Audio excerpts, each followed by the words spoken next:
So a student asked the other day, so the environment is on fire. It's like a house is burning. You know, our behaviors are destroying our environment. We're defecating in our own bed. We're destroying our environment, right? With our behaviors. You know, shouldn't we be meditating? Shouldn't we be actively engaged in the world? Forget about meditation. We have to deal with this. And what I say is, absolutely, both. We have to do both, or we have to awaken. And the difference between, it's like, to really understand how to make change is, the change has to come from within, so that I can compassionately understand what's going on and share in the concern for the ignorance that's driving this, for the fear that's driving it. One of the problems is I go to hatred, I go to anger, I go to frustration, right? And I'm coming from a very narcissistic, egocentric reference. And it's like, for one of the things, when I saw the first time the little boat with in front of the super tanker, right, saying, you know, stop, you know, the environmentalists are out there, right? All I did is I went, oh my God, it just means that BP and Shell are going to spend another $40-50 million on advertising, right? So it's like, how do you confront the beast? How do you change the beast? And fundamentally, inside our order, the very first of the practices that we insist upon, or that we suggest, we have 5 basic practice mirrors, and the first is sacred stewardship. What in arm's reach? Where am I involved in this process? Where can I compassionately look beyond my limitation of selfishness, right, and confusion, and reach out and make a difference in the world? So it's essential that we take care of this, but it's also essential that we develop the depth of insight, so we can come to the freedom and the concern and the compassion.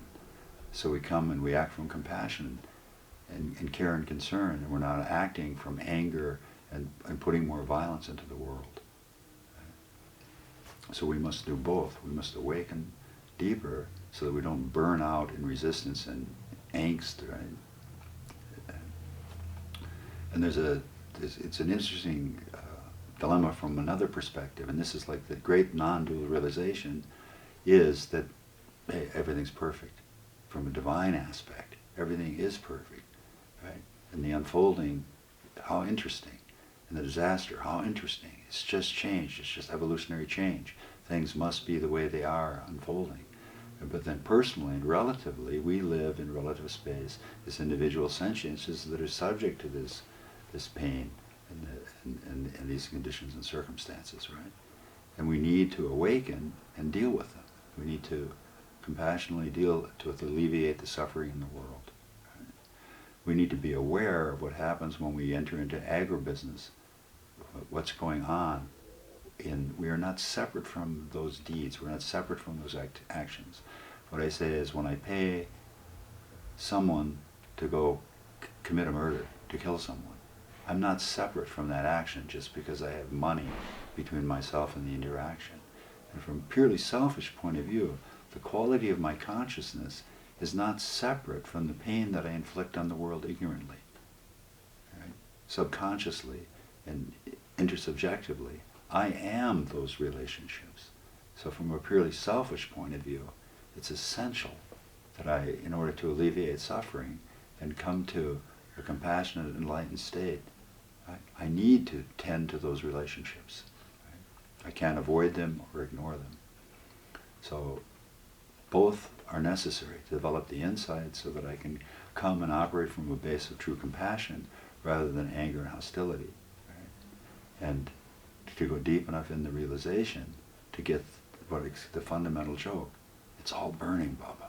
It's all on fire. Right? So nobody's bad. There are no enemies. There's ignorance that we need to deal with within ourselves and within others, so that we can bring compassion and loving kindness and awareness to all beings in all circumstances. Right? So both.